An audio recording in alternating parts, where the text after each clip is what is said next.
परमेश्वर के दैनिक वचन। तुम लोग हमेशा मसीह को देखने की कामना करते हो, लेकिन मैं तुम लोगों से आग्रह करता हूं कि तुम अपने आप को इतना ऊंचा मत समझो।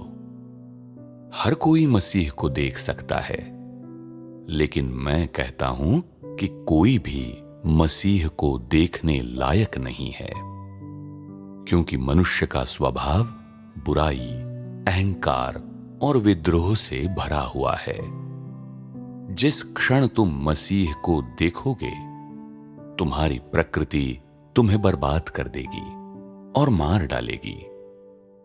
किसी भाई या बहन के साथ तुम्हारा जुड़ाव शायद तुम्हारे बारे में बहुत कुछ न दिखाए, लेकिन जब तुम मसीह से जुड़ते हो तो ये इतना आसान नहीं होता।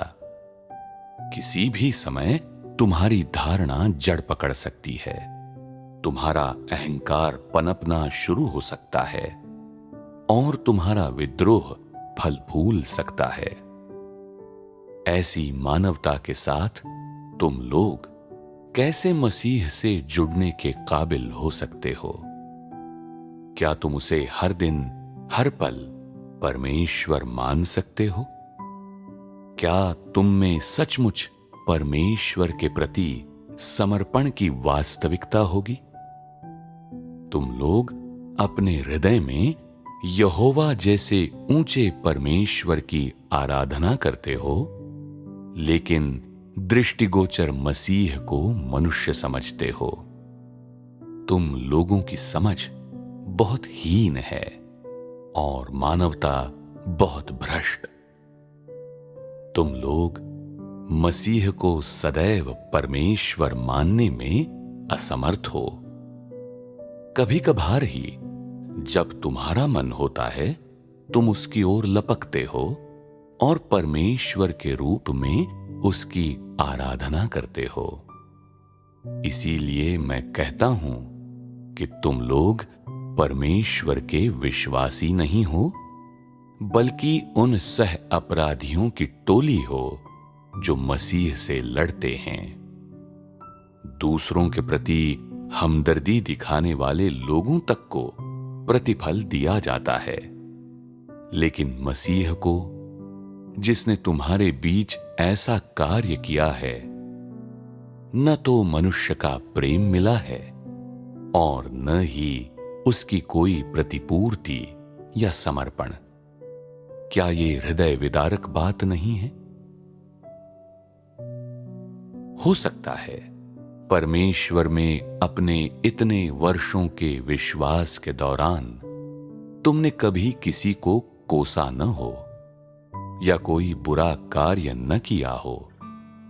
फिर भी अगर मसीह के साथ अपने जुड़ाव में तुम सच नहीं बोल सकते, ईमानदारी से कार्य नहीं कर सकते या मसीह के वचन का पालन नहीं कर सकते, तो मैं कहूंगा कि तुम संसार में सबसे अधिक कुटिल और दुष्ट व्यक्ति हो। तुम अपने रिश्तेदारों, दोस्तों, पत्नी या पति, बेटे बेटियों और माता पिता के प्रति अत्यंत सौम्य और निष्ठावान हो सकते हो और शायद कभी दूसरों का फायदा न उठाते हो, लेकिन अगर तुम मसीह के साथ संगत नहीं हो पाते, उसके साथ सामंजस्यपूर्ण व्यवहार नहीं कर पाते, तो भले ही तुम अपने पड़ोसियों की सहायता के लिए अपना सब कुछ खपा दो या अपने माता पिता और घर वालों की अच्छी देखभाल करो, तब भी मैं कहूंगा कि तुम दुष्ट हो और इतना ही नहीं, शातिर चालों से भरे हुए हो। खुद को सिर्फ इसलिए मसीह के साथ संगत मत समझो कि तुम दूसरों के साथ अच्छा तालमेल बिठा लेते हो या कुछ अच्छे कर्म कर लेते हो। क्या तुम्हें लगता है कि तुम्हारा परोपकारी इरादा स्वर्ग के आशीष बटोर सकता है? क्या तुम्हें लगता है कि थोड़े से अच्छे काम कर लेना तुम्हारी आज्ञाकारिता का स्थान ले सकता है? तुम लोगों में से एक भी व्यक्ति निपटारा और काट छांट स्वीकार नहीं कर पाता, और तुम सभी को मसीह की सरल मानवता अपनाने में कठिनाई होती है। फिर भी तुम परमेश्वर के प्रति अपनी आज्ञाकारिता का निरंतर ढोल पीटते रहते हो। तुम लोगों जैसी आस्था उचित प्रतिकार लाएगी।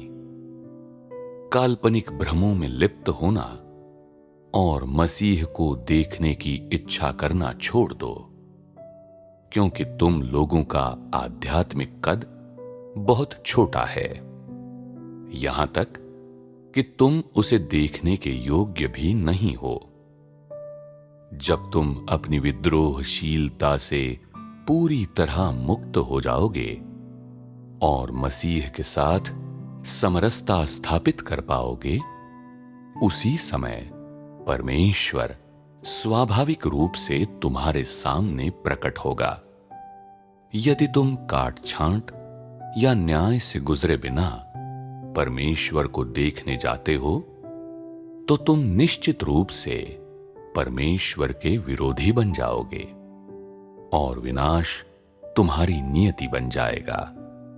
मनुष्य की प्रकृति जन्मजात परमेश्वर के प्रति शत्रुता पूर्ण है, क्योंकि सभी मनुष्य शैतान की गहरी भ्रष्टता के अधीन रहे हैं। यदि मनुष्य अपनी भ्रष्टता के बीच से परमेश्वर से जुड़ने का प्रयास करता है, तो यह निश्चित है कि इसका कोई अच्छा परिणाम नहीं हो सकता।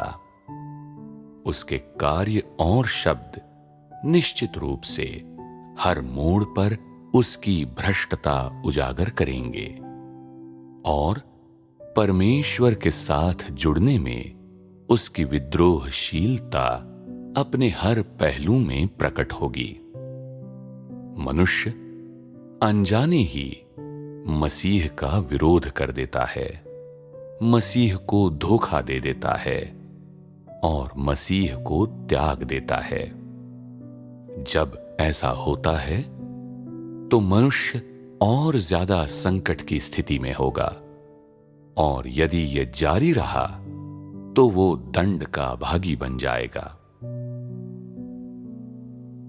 कुछ लोग ये मान सकते हैं कि यदि परमेश्वर के साथ जुड़ाव इतना खतरनाक है, तो बुद्धिमानी यही होगी कि परमेश्वर से दूर रहा जाए।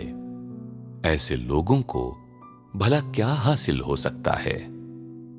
क्या वे परमेश्वर के प्रति निष्ठावान हो सकते हैं?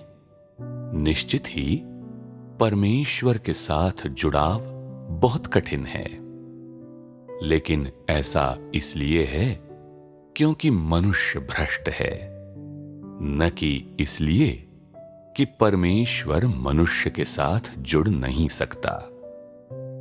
तुम लोगों के लिए सबसे अच्छा ये होगा कि तुम लोग स्वयं को जानने के सत्य पर ज्यादा मेहनत करो। तुम लोगों को परमेश्वर का अनुग्रह क्यों नहीं मिला? तुम्हारा स्वभाव उसके लिए घिनौना क्यों है? तुम्हारा बोलना उसके अंदर जुगुप्सा क्यों उत्पन्न करता है? जैसे ही तुम लोग थोड़ी सी निष्ठा दिखा देते हो, तुम अपनी तारीफ के गीत गाने लगते हो और अपने छोटे से योगदान के लिए पुरस्कार मांगने लगते हो। जब तुम थोड़ी सी आज्ञाकारिता दिखा देते हो, तो दूसरों को नीची निगाह से देखने लगते हो और कुछ छोटे मोटे काम संपन्न करते ही तुम परमेश्वर की अवहेलना करने लगते हो। परमेश्वर का स्वागत करने के बदले में तुम लोग धन, उपहार और प्रशंसा मांगते हो।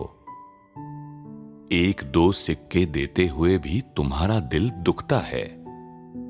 जब तुम 10 सिक्के देते हो तो तुम आशीष दिए जाने और दूसरों से विशिष्ट माने जाने की अभिलाषा करते हो। तुम लोगों जैसी मानवता के बारे में तो बात करना या सुनना भी अपमानजनक है। क्या तुम्हारे शब्दों और कार्यों में कुछ भी प्रशंसा योग्य है? जो अपना कर्तव्य निभाते हैं और जो नहीं निभाते, जो अगुवाई करते हैं और जो अनुसरण करते हैं, जो परमेश्वर का स्वागत करते और जो नहीं करते, जो दान देते हैं और जो नहीं देते, जो उपदेश देते हैं और जो वचन ग्रहण करते हैं, इत्यादि, ऐसे सभी लोग अपनी तारीफ करते हैं। क्या तुम लोगों को ये हास्यास्पद नहीं लगता? ये अच्छी तरह से जानते हुए भी कि तुम परमेश्वर पर विश्वास करते हो, तुम परमेश्वर के साथ संगत नहीं हो सकते हो। ये अच्छी तरह से जानते हुए भी कि तुम लोग बिल्कुल अयोग्य हो, तुम डींगे मारते रहते हो। क्या तुम लोगों को नहीं लगता कि तुम्हारी समझ इस हद तक खराब हो गई है कि अब तुम में आत्मनियंत्रण नहीं रहा? इस तरह की समझ के साथ तुम परमेश्वर से जुड़ने के योग्य कैसे हो? क्या तुम लोगों को इस मुकाम पर अपने बारे में डर नहीं लगता? तुम्हारा स्वभाव पहले ही इस हद तक खराब हो चुका है कि तुम परमेश्वर के साथ संगत होने में असमर्थ हो। इस बात को देखते हुए क्या तुम लोगों की आस्था हास्यास्पद नहीं है? क्या तुम्हारी आस्था बेतुकी नहीं है? तुम अपने भविष्य से कैसे निपटोगे? तुम कैसे चुनोगे कि कौन सा मार्ग लेना है?